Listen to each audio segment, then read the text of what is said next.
question leads beautifully into this because I know you're really big into service. I mean, you did a career in the military.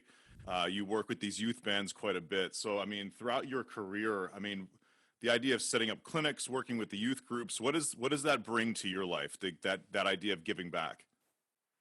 So it sort of revolves back to my father. I spent a lot of time going back with him and see, you know, when he finished with the army, rather than just sit in the house or whatever, he just went back out again. You know, he'd come in, quickly get a coffee or a sandwich, and then go back out again. He'd be doing that 3-4 nights a week, just all these different places. And it's just, I think it's just nice that, you know, to be able to be in that position, to be able to give that, to have that knowledge that you can pass on. You know, I spent 22 years in the Royal Marines, and if I'm being honest, it was a paid hobby. That's honestly, that's all it was. You know, I got to travel the world, and it's now to be able to pass that knowledge on in whatever format, whether it's, you know, music or advice or just anything. It's great because, you know, like I say, when I was growing up, I didn't have that knowledge. You know, there's no internet around then, so I struggled to get that knowledge, especially as there's no marching bands around there for me. So to be able to get that knowledge out, whether it be on social media or through workshops or classes or, you know, just questions that people, you know, sometimes ask me, then if I can do it, then I'll definitely help out because, well, why wouldn't you?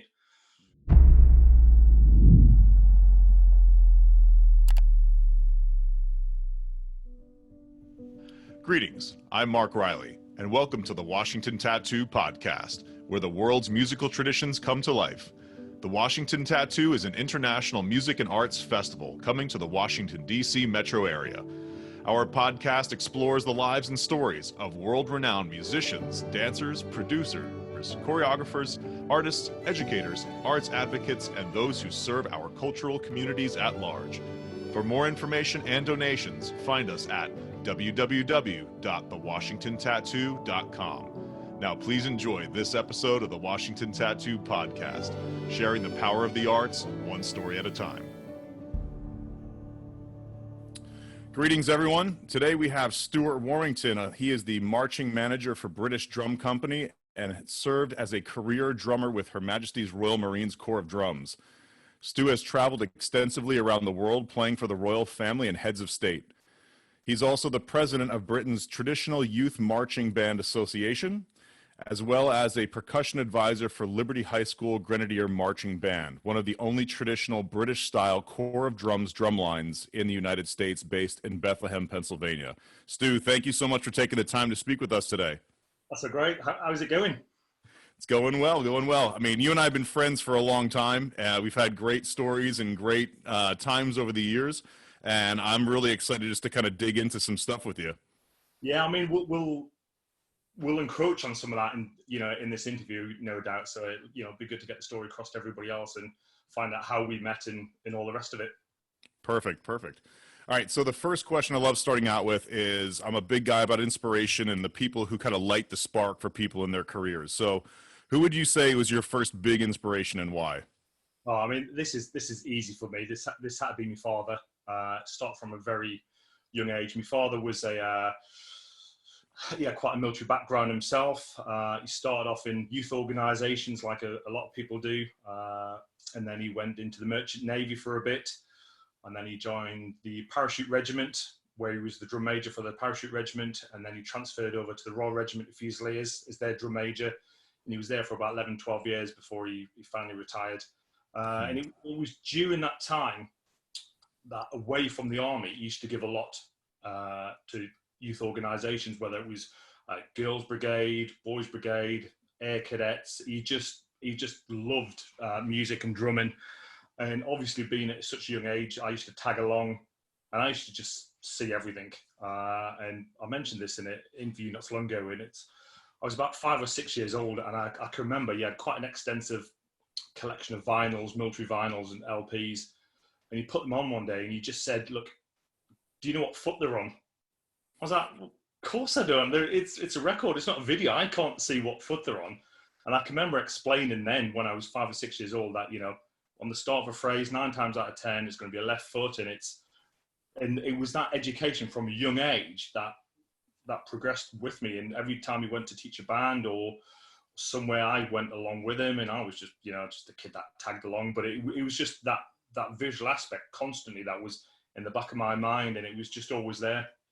And that's, there wasn't a lot of marching bands for me to join up when I was young. There was what they call traditional jazz bands, which were basically, do you know what a kazoo is? So it's a kazoo is like a little, looks like a bugle, but you basically hum through a bit of tracing paper, and that's how you make the sound. They were quite big in the northeast of England, and that's the only real band that was around. I didn't join it because it was not what I wanted to do. So the only inspiration I could get was going with my father or watching big events such on TV, such as Troop in the Colour, Edinburgh Tattoo. These were the only, exposure I'd get to these. So yeah, that was my big thing.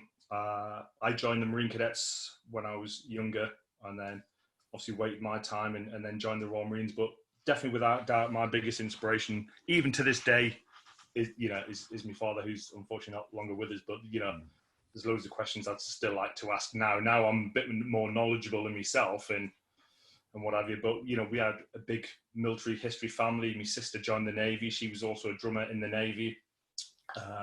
2 grandparents were in the Merchant Navy. One was on the Arctic convoys, who actually got torpedoed, shipwrecked, and still survived.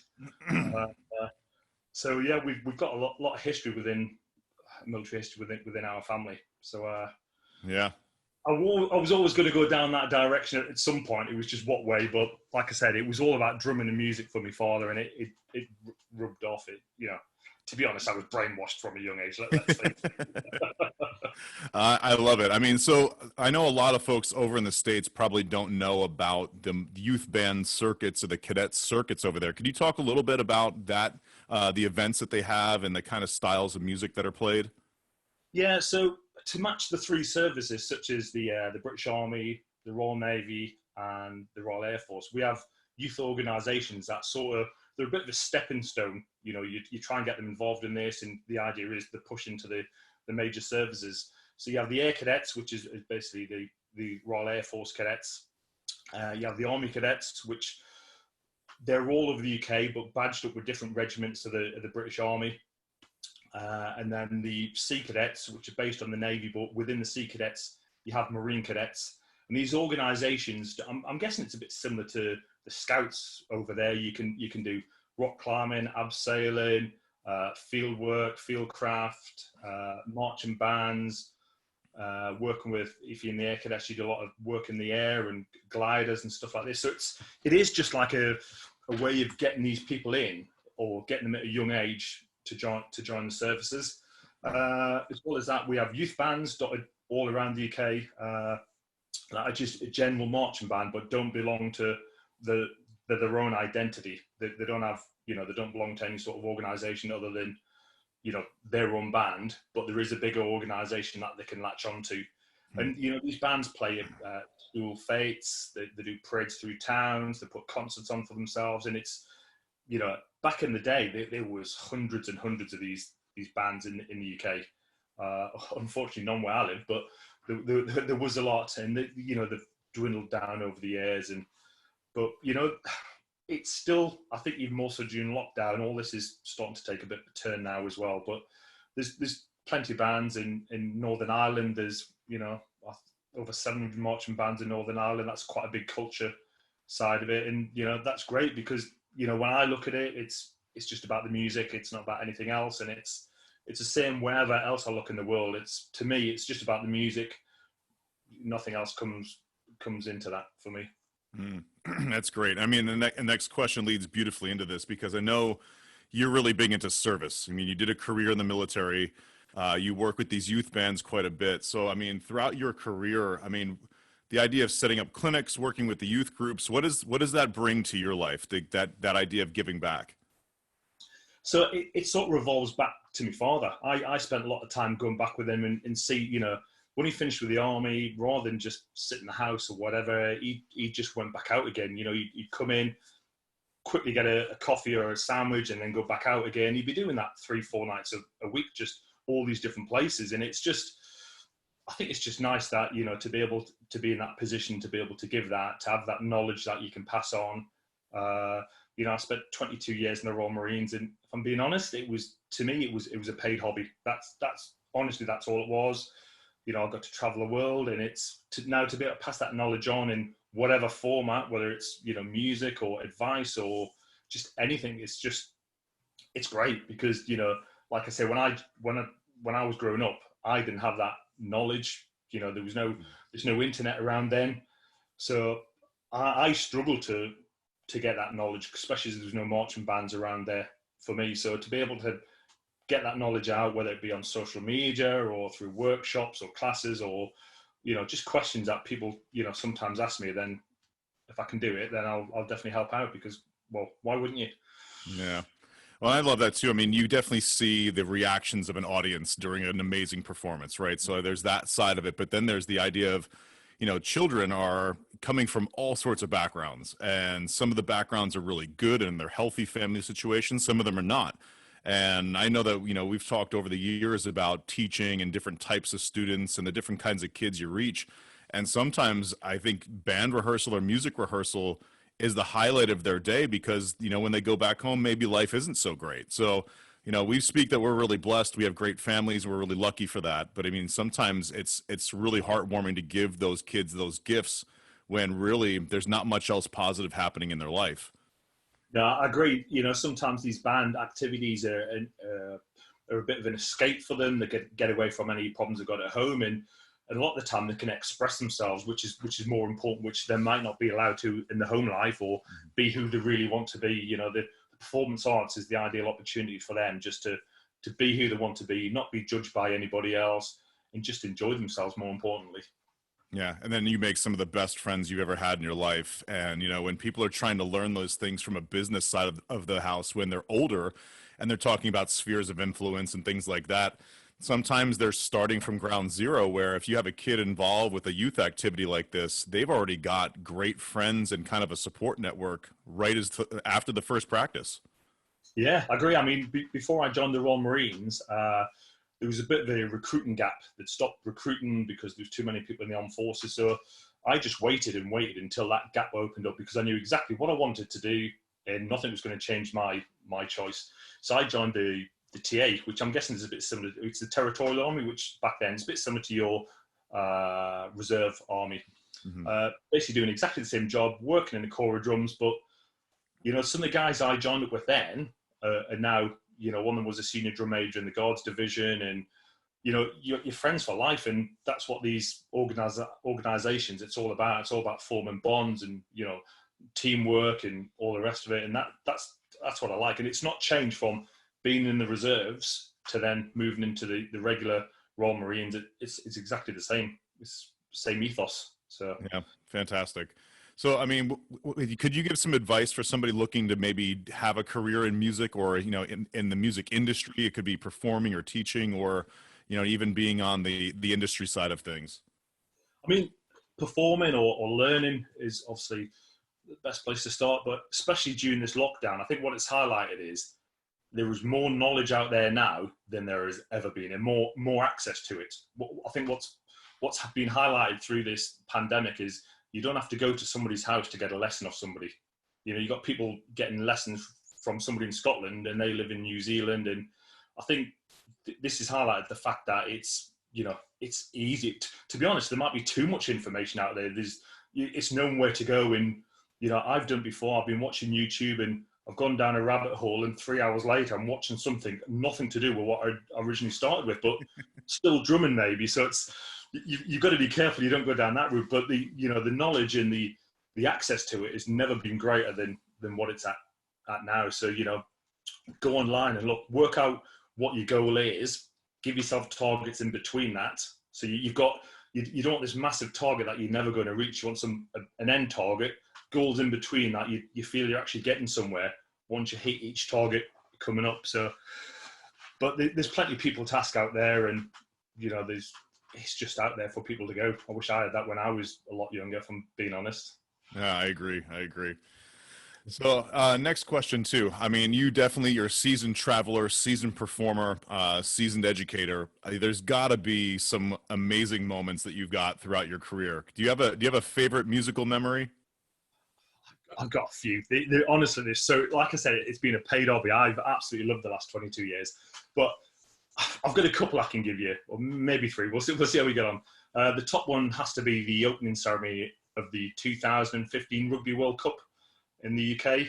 I mean, that was memorable for so many reasons. It was the pressure that it was being, you know, screened to over 2 billion people worldwide watching this opening ceremony. The track was written by a guy called Steve Sidwell, and it was I think it was about a 19-minute track, which we obviously as drummers, we don't have any music, we've got to memorize it.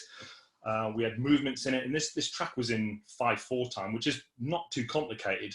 But when we do our movements, we've got to count in 4. So we were counting in 4, playing in 5/4, you know, maneuvering the steps and all the rest of it. Then once you hit the ground, you then have to pick up your 5/4 again. So it was quite tricky, you know. It was great to, you know, try and get your head around that and learn. But I mean, that was just a phenomenal. The atmosphere was absolutely electric. Even before we went on, you know, under the tunnels, getting to the starter position, the people were going mad when they saw us, and it was just. It's not one of these things you can do it again and you'll get the same reaction. It was one of these one-off things, and even now the opening ceremonies on YouTube, just watching it, I still get the same goosebumps as I did actually performing in it, just remembering what the whole atmosphere was like. So that was that was quite a good one.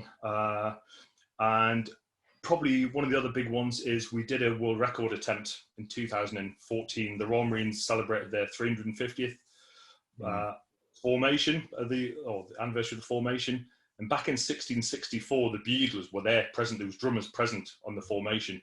So the Royal Marines buglers branch is the oldest branch in the Royal Marines, and it's quite a fact we're quite proud of, even though the commanders aren't keen on it, because we were there at the formation. So we push that all the time. So there was drummers there from the very start, and there's all these big challenges of endurance going on through that year by the commandos, and there wasn't not a lot going on for the band service. And I was like, we need to do something. You know, we were there right at the start of the formation.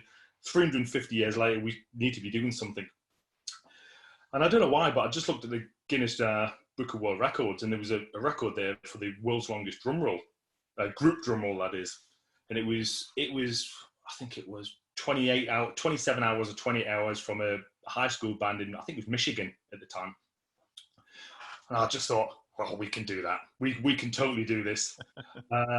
So it took, we did it. We took 12 months to plan this operation.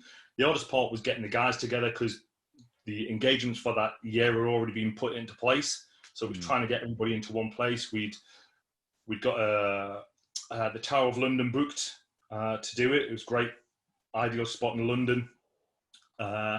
We had an open top bus that we'd sorted out from a national newspaper. They decked it all out for us, and it was all sorted. We even had Tom Hardy, a famous actor, came and opened it along with Harrison Ford. They started the whole show. It's quite a big event, actually. And it's one of the very few events where the core drums get together en masse, where it's not a mass bands engagement. Normally you're down there with a band, and you never do things by yourself as a group. So it was the only time in 22 years I've known where we've all been together to do something that had nothing to do with the band. So it was different in that aspect. And, you know, we just drummed and drummed and drummed. It was just a continuous drum roll. And you basically have one guy playing, one guy waiting to go on, because if the cramp hits in, you've got to be able to jump on straight away. And we just kept rolling that. And we had a total in mind, and we hit the total, and we ended up doing 64 hours, 27 minutes and 59 seconds. Wow. So the thing it was an open top bus, and we managed to put this overhead cover on just over the drummer, thinking, you know, it's in the middle of summer, it's in May, it's going to be really nice. And we'd had some of the worst rain you've ever had in London, and it was coming in sideways and that way, and it was yeah, it was but we had some guest judges, like adjudicators, come along, and it was just a great few days. And, you know, the guys to achieve what they did at the end of it was, you know, it's a lot of pressure. And, you know, knowing that, you know, it was all right to begin with, because there's a point where, well, if we made a mistake, we can start again. We've still got a lot of time. Once that point passes, we're not going to reach the target, and you don't want to be the one that messes it all up for everybody. So, you know, although, you know, we're taking it in turns, and there wasn't a lot of drumming being done, it was just a drum roll. There was a lot of pressure on not letting the team down, not letting yourself down, and not getting the record. So, that small bit of pressure turned into a lot for some people, and some people, find it quite hard, and some didn't even struggle with it at all. So it's weird how pressure affects different people in different environments. Yeah, absolutely. All right. So question about then the Royal Marines Corps of Drums and how they're attached to different bands. There are 5 bands from what I remember. Is that correct? So we've got bands dotted all over the UK. We've got one Royal Marine Band Scotland, which is based in Emmerdale, Caledonia. That's the only band in the north of England, well, past the M25, past London. We've got 2 bands in the Portsmouth area. One's the Royal Band in Portsmouth itself, and then just over the water in Gosport, you've got the Collingwood Band. And then towards the West Country, you've got the band at the Commando Training Centre Royal Marines, and then you've got a band at Plymouth. So you got the 5 bands, but we've got a 6th band, which is the Royal Marines School of Music. That sort of doubles up as it's a training band, but they can still go out and do engagements elsewhere. And so you do your basic training. You do, I think it's 14 weeks now, I think it is, at the Commando Training Centre Royal Marines, which is just your basic, getting you into a military life, how your uniform and like any sort of basic training. And then once you finish that, you then go to the Royal Marine School of Music in Portsmouth, where you'll spend the next, depending if you're a musician or a bugler, 2 to 3 years there. And, as you've seen for yourself, it's a great facility. It's the old detention quarters. So it's basically an old prison. It's not changed. They've given a lick of paint. But everybody's got their own cell. It's all been soundproofed. So while it might sound a bit harsh, it's the perfect environment. You get your own private practice studio. You can practice in there. You can record in there.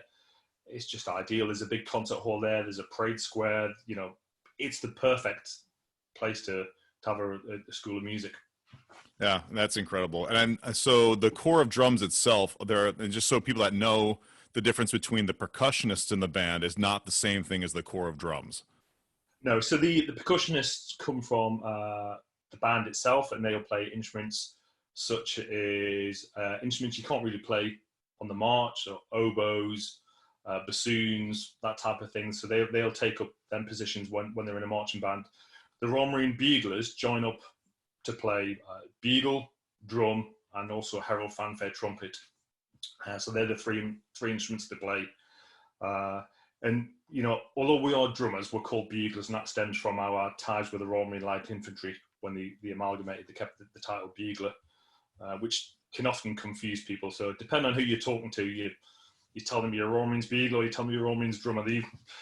They'll get there in the end. But yeah, it's quite unique. And you'll notice on our uniforms, we have a thin stripe on a red thin stripe on our trousers, where the band have a thicker, a wider one. So that's how you can tell the difference between the two. Perfect. And I know every year in London, there's the Mountbatten Festival, which is this incredible performance by, I think, is it most of the bands? They come together at that point, and it's at Royal Albert Hall? Yeah, it's at the Royal Albert Hall in London. It's an amazing venue. And I think we're the only military band, who could sell it out 3 nights in a row for the past, I think 2022 will be the 50th anniversary of these concerts that have been going on for so long. It's a charity concert, and it's great. We get a lot of the bands together, a lot of the core drums together, and it's an annual thing. Everybody knows what to expect. We know the venue, we know how it all works, and it just slots in really nicely. The rehearsals are done prior to that in Portsmouth. We'll spend a couple of days in Portsmouth just making sure everybody knows what they're doing. The buglers, drummers will all have their music learned beforehand. And then it's just a case of getting together, making sure everybody's learned the right parts and the music's all fitting well. And the majority of the work is the movement. We do a lot of movement within that concert, loading the stage, coming off the stage. And, we try and, there's only so much you can do with the loading the stage, but we try and keep it fresh every year and come on from different doors, or, maneuver that we've not done before, and just try and keep the audience engaged in what the core drums are doing. So yeah, it's a great spectacle for anybody who's not seen it. It's been streamed the past few years, but I think now it's now gone on YouTube. So they're all there available to anybody to go and watch. Yeah, I had the honor of being there twice, and I mean, it is mind-blowing to see how beautiful this venue is, how incredible the musicians are, the soundtracks that go along with it, and you're hearing all of this patriotic music, and the audience is just, it's folks from every generation. They're singing along to all the pieces. You can just feel it in the room, how connected everyone is for this, this idea of patriotism and service. And it gives me chill bumps now just thinking about it. And I just remember having my little Union Jack flag, and I'm going, the American guy waving the Union Jack around. No, but it's one of those amazing events that I think a lot of folks, if they get the experience to ever go and see that, they really need to see it because it's really special. Yeah, it's set in the center of London, so it's a great place to be, because not only that, you can then go and see all the other bits and pieces, the Tower of London and Buckingham Palace, and you're right in the centre of London to go and see other bits. But we take a lot of the youth bands up there. The Royal Marines Band Service provide tickets free of charge for them to go and experience that. To see, well, this is what you could be doing. That if you want to join the Royal Marines, this is the sort of stage you'll be playing on, and this is the audience. But yeah, it's very patriotic, and it's nice to see the range of people. It's changing. It used to be a lot of the older generation, but now because of the music we're playing, we're getting younger people in, and you just see a whole broad range of people. But it's nice at the end when we play the regimental marches for the Royal Navy and the Royal Marines, and you see the guys from the Royal Marines, when their march comes on, they stand up out of the chairs, and then when the Navy comes on, they sit down and they stand up, and it's nice to be proud of the organisation you were in. And one of the interesting facts about the programme and music is I think it's something like 97% of that music is arranged by members of the band service. That's incredible. Yeah, that's one fact that we're quite proud of, that we arrange our own music. Mm-hmm. Yeah. What's required. That's incredible. I mean, and the thing behind it too is the idea that you're seeing these younger kids seeing the chance to go travel the world, be a part of history. And I mean, that right there in itself, that's got to be something you're incredibly proud of, to be a piece of that. And I mean, and also to be part of kind of a fatherly and a grandfatherly, piece of history, and you have your own family legacy with that. So you've got to be incredibly proud to have been a part of that. Yeah, I mean, I love my time in the Royal Marines, and I if they said, would you do it again? I'd do exactly the same thing. I wouldn't change anything. I'd make the same decisions, because I wouldn't want any decision to change that wouldn't get me to where I am now. So it's great, and this is one of the things I want to try and push to the younger generation, the youth, that it's a great career. It's a guaranteed job. You get to enjoy what you're doing. If you like music, it's a guaranteed job for 22 years. It's a paid hobby. You get to travel the world. What's not to like? And you're representing your country, and I think that's the biggest thing behind it too, is that you're the face of not only just the Royal Navy or the Royal Marines, but I know for a lot of folks that are coming to, say, the Percussive Arts Society convention, and they get to meet international artists that are coming over. And your work with the British Drum Company is amazing, but really you're bringing all of this history to now that platform. So I think that's been really cool for me to watch, and it's been exciting to see. I mean, so can you talk a little bit about your transition from the Marines into the British Drum Company and your role there as the marching manager? Yeah, so just touching on from what you've just mentioned, like the Percussive Arts Society, we met in Sydney Tattoo 2010. I'd done 13 years by then, and it wasn't till that tattoo, that was when I suddenly started to make a change and decided that, I'm going to do a bit more networking. I'm going to make we do a lot of tattoos. I'm going to make a point of going to speaking to all these different drummers and drum corps. And it was from that tattoo and meeting yourself and some of the other Middlesex guys and Top Secret and the King's Guard from Norway, Norwegian King Guards. That's when I decided I was going to change and just make a conscious effort to go and speak to other people, because generally when you go away on tattoos, you're in your own little group, you only talk to yourself, and you tend not want to go out of the bubble, so to speak.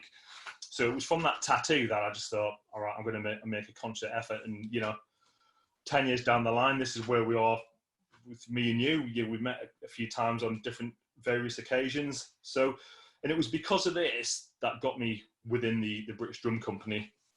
I was a marching ambassador for another company at the time when I met Keith Keogh, who's the CEO of the British Drum Company. And he decided that things weren't going his way and he was going to start up his own drum company. And he asked me if I wanted to come on board, and I said, yeah, let's go for it. And it, to be honest, it just sort of snowballed from there. I mean, the company's only been going, we started in September 2015. And we started with three people on the shop floor. We've now got, I think it's 22 on the shop floor. We've just sent out job applications for another 4 to join the team. It's just, it's busy. It's, and it's, I'm going to be honest, I underestimated the need for British manufacturing. Well, I completely underestimated it. I just thought, I don't know if it's going to work, but I'll take the chance. And I was glad to say I was proved completely wrong. So it's been great. Obviously, with recent events, we closed the factory down like a lot of people for a couple of months, but we're all back up and running. Everything's in full flow. Like I said, we've just advertised for 4 new places we do apprenticeship schemes. So we get people in to start the apprenticeship, which means, we get them from a young age. We can show them how we want things done our way. It's great. They get all their qualifications through it. And then at the end of it, they join the team, and we've got somebody, who's slightly older now, who knows exactly how to do things. And it's great. It's just like a cycle where, we get people who we want. We've taught them how we want to do things. It's exactly the same as a military outfit, because you bring people in, show them how you want things to happen. They learn, and then they go out in the big world and do it how you want them to do it. And it's no different, to be honest. Yeah, that's incredible. So it's like you're building your own culture there. You're trying to come up with how things should be, communicated, how it should be organized, how things should have its own process. So, I mean, it's a really smart idea. Yeah, it's worked really well. We started off a couple of years ago with the apprenticeship schemes, and it's worked really well, and we've completely blossomed. And so the marching division is quite a new aspect to the British Drum Company. The drum sets have been out since day one. We've got worldwide distribution pretty much on the drum sets and the snare drums. And then we launched the marching division last March, as you know, with the Royal Marines. They took their drums on. They wanted a drum that had been manufactured in the UK. They're quite keen on having that fact behind them. Bear in mind, they go away and promote a lot of British exports and all the rest of it. So to have something that's made in their own country was quite a big thing. So we launched that at the Mountbatten concert. And then in August, later on that year, we launched the high tension drum for the pipe band side of it with Jim Kilpatrick. He came on board, and he's the international marching specialist for that side of it.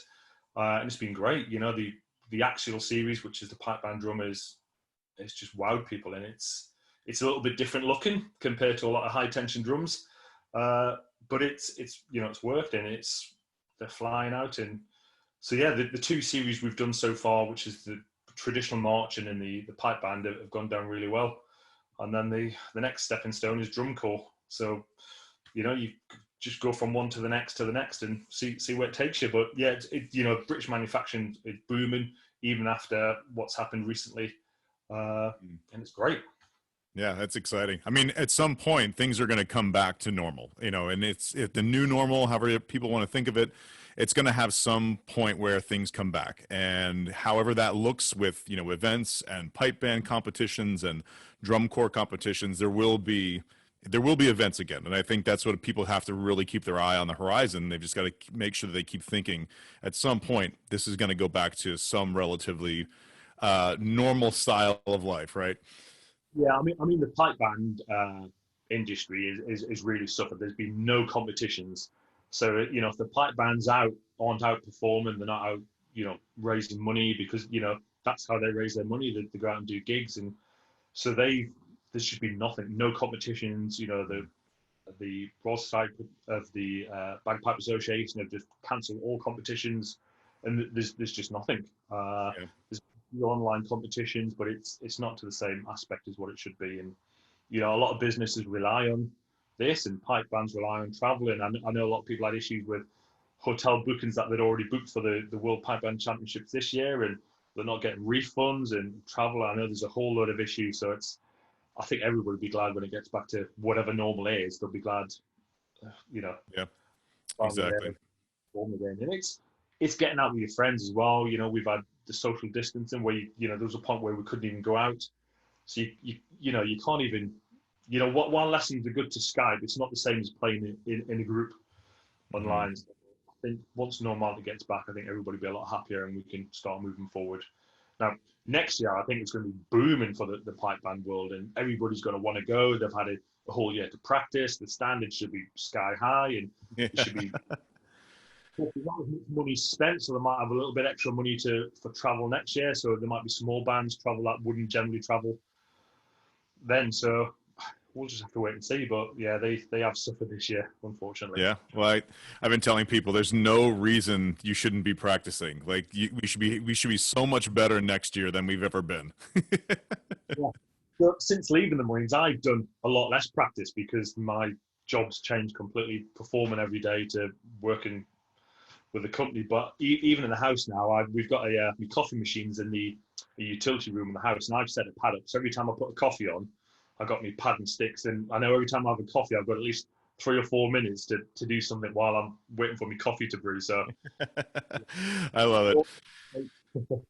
So tons of traveling, tons of performing. Now, new role as you know with the British Drum Company. What's something that keeps your batteries charged or keeps you inspired? Wow, that's a great question. I think just the amount of content that's out there. I find it amazing that the standard of drumming is getting higher and higher. You know, the kids are, you know, you see some of these kids now and you just think, wow, you know, I was nowhere even near that standard when I was your age. I could only just hold a pair of sticks. Mm-hmm. You know, you see some of the guys in DCI, and it's, I don't know, I get,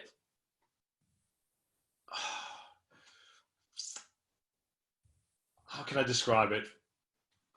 I get charged up, as you want to, just by different groups. As you probably know, I'm a big fan of Top Secret. I'm a big fan of the Norwegian Kingsguard. 2 completely different, separate entities, and the style is completely different. And I think that's what I like about it. I don't focus on one style of drumming or one group, and I like out the box stuff is what I like. I like to see people doing something different that other people aren't doing, rather than just everybody doing the same thing and you sort of jumping on the bandwagon type of thing. I like to see things different. And generally, you know, the Kingsguard, their drummers they're definitely out of the box sort of stuff. I love it. I've took a lot of my inspirations for some of my compositions from the Kingsguard, quite a lot, to be honest, because it's so different from what we do in the Royal Marines, or what I did in the Royal Marines. And, you know, but to them, that's their style and that's what they do. And some of their movements and some of their ideas are great. And yeah, I've definitely taken some influence from them in the past, without doubt. That's incredible. I mean, I remember meeting in 2010, and I remember all of the different drummers that were there, groups from China, groups from Russia, groups from all over the place. And you're thinking, all of these groups have their own styles, and you know, it's one thing to know about the tattoo scene and to go to Edinburgh or go to Sydney or go to Basel, and it's another thing to be kind of immersed in that and the culture of being able to say, hey, look, I met these guys at this event, they showed me a thing or two, and now I can take that home and I can research some more of it on YouTube or online. And what I always found really interesting is that it only took that one little push to go and say hello. And the second that you say hello, you just learn that everyone else that's a part of this scene is just like you. You're a person who's interested in culture, you're interested in music, you're interested in history, you're interested in bringing people together. And I thought that was one of the biggest things that tied you and I together when we first met so many years ago. Yeah, I mean, tattoos were without doubt my favorite part of the job. And it's for that exact reason. You know, you get to go, generally you go to a different country, you see in bands that you probably never see before in your own country. And it's just that experience. You're all in the same boat. You're all in a different country that you've maybe not been before. You're all working around the rehearsal schedule. you're all sat in the stands waiting for the next band to go on for you to then follow on, and it's just great. And like you said, it just takes that one person to have the, you know, the braveness to go and say, "You're right, guys, how's it going?" And after that, everything just flows on. And you know, it's been 10 years, and the amount we've gone through since then is it's been great, and the connections we've made with each other, and it's amazing how many people you have in common as well throughout this drumming connection as well. It's amazing. Yeah, it always blew me away when you start recognizing that, oh, wait a minute, there's guys in Singapore that are really interested in this. Hey, there are guys in Switzerland, there are guys in Australia, and again, there's always some common connection. Yeah, I mean, and it's, for us, it's you wouldn't think it, but there's a lot of British style bands all around the world. Obviously, Liberty, which we mentioned, well, we have not mentioned, but you mentioned it at the start. There's a lot basically in the Commonwealth countries as well, Canada and Hong Kong and New Zealand, Australia. There is still a lot of British style traditional bands around, which is great for us because, you know, we get people who want to join from the Commonwealth, join the Royal Marines as well. So as long as we still get that tradition there, it's not going to disappear, then we'll be okay. Yeah, that's exciting. All right, so, you know, we all go through different seasons. We have ups, we have downs, we have great times, we have terrible times. Do you have any quotes or books or anything like that you kind of remind yourself of when you're going through a down season? I do. I've got two. One I use daily, whether it's just for myself or when I'm teaching. One I use for when I'm teaching, but I don't tell anybody what it is because it sounds really cheesy. But I try and adapt that to how I teach or how I want the performance to come across. And this was I can't even remember where I read about it. It was in a book by Dr. Kevin Dutton, who was a postdoctoral researcher at Oxford University. He wrote a book with Andy McNabb, who was in the SAS. He was on the ill-fated Bravo 20 mission from the first Iraq War. And the book was the Good Psychopath's Guide to Success, and it's the strangest book you've ever read, but it's really interesting. And the quote was, if I remember this right off the top of my head, it was, practice like it means everything when actually it means nothing, so you can perform like it means nothing when actually it means everything. So it's a very cheesy sort of quote, but it's, if you can put that into your regime or how you want stuff to come across with the performers you're teaching, you know, if you're, you know, I'm not saying giving them a hard time, but if you're pushing them, when it comes to the actual performance, they come off, they go, wow, that was easy. We had harder rehearsals and we worked hard on rehearsals, and it's, you know, train hard, easy type of sketch.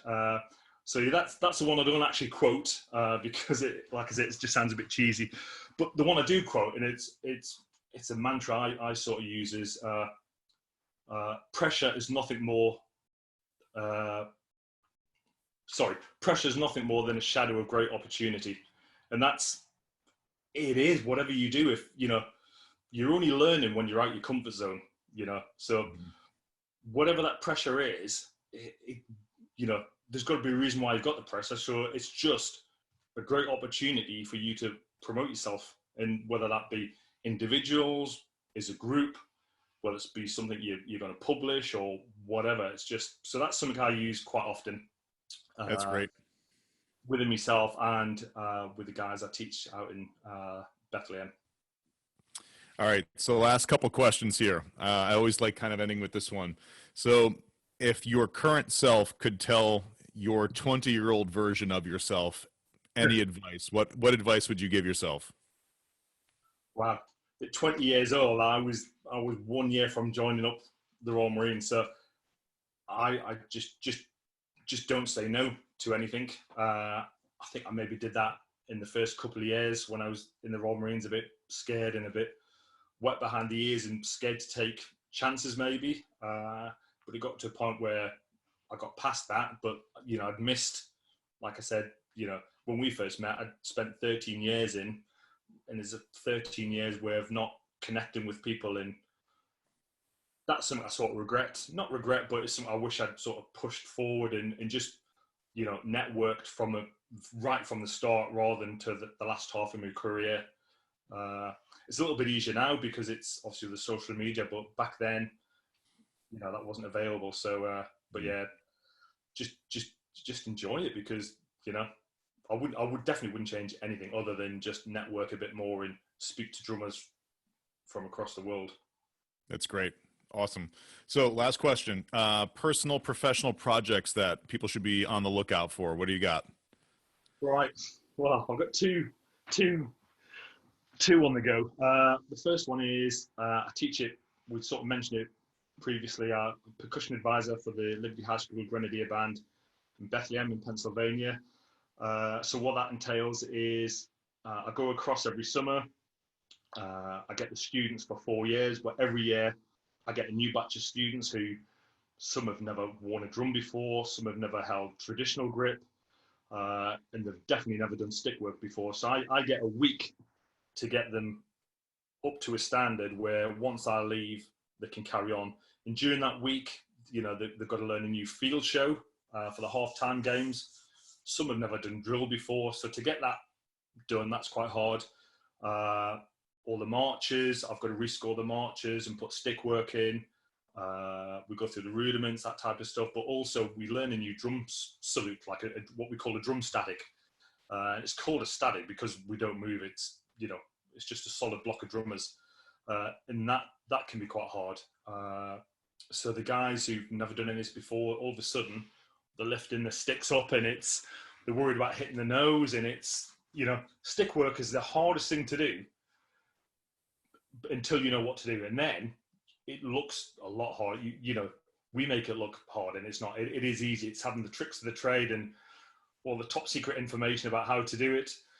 So I was due to go across to Bethlehem, but obviously what's going on, I can't do it. So for this year, I'm going to have to do it virtually, which means I need to record the drum static, the solo parts, the seconds. And, I think there's about 8 seconds parts, so I'm going to have to record all of them individually. Bass drums, tenors, cymbals, score all the marches. So I've got to get all this done within the next 2 weeks. So that's quite a big job to do. But it's great. The band's got, I think it's 260 they've got in it this year. So they've got their own issues because, if the field shows go ahead, if they, 260, if they social distance, they're going to be off the field. So it's right. Do they then cut the band down? And if you do, who do you use? And that's 2 different displays you've got to use. So they've got a harder job than I have, if I'm being honest. But yeah, so that's the imminent job for me to do, to get done in the next couple of weeks. There's always stuff going on with British Drum Company. We got a lot going on, which will be apparent through the British Drum Company in the next couple of months. And I'm trying to move house as well at the same time. So I didn't know that. This will be the 9th house move in about 15 years. So it'll be nice just to settle down and be done with it all. So yeah, that's the plan. Sell up and find somewhere else, and just that'll be it. Yeah, well, awesome. Well, Stu, I just want to say thank you so much for taking the time to speak today. I mean, number one, thank you for your service to your nation, and thank you for your service to the music community around the globe. You're warm-hearted, you're talented, you've got the networking skills, and you've got the ability to see things through. And I think that's a pretty incredible combination when you talk about someone who's effective in the arts. And I think you've got the full package. No, thanks a lot for having me. It's been great just to have a chat. It's not very often we get a chance to catch up as well, so it's great just to tell my side of the story and just let people know where I come from, and also what's out there at the moment and what's available, and all these different groups and everything. It's just getting that knowledge out there. So it's been great. I've enjoyed it. It's been fun. Excellent. So anyone who's interested in finding out more about Stu Warmington, Her Majesty's Royal Marines Corps of Drums, or the British Drum Company, you can find information at www.royalmarinesbands.co.uk or www.britishdrumco.com. Stu, thanks again for all your help. I really appreciate it, and have a wonderful day. Take care. Bye-bye. Greetings again, everyone. We just wanted to take a second to say thank you to Seif Studios for their creative media. If you want to find out more about Seif Studios, look them up on www.seifstudios.com. We'd also like to say thank you to our educational partner, ProLogix Percussion, American-made drum pads.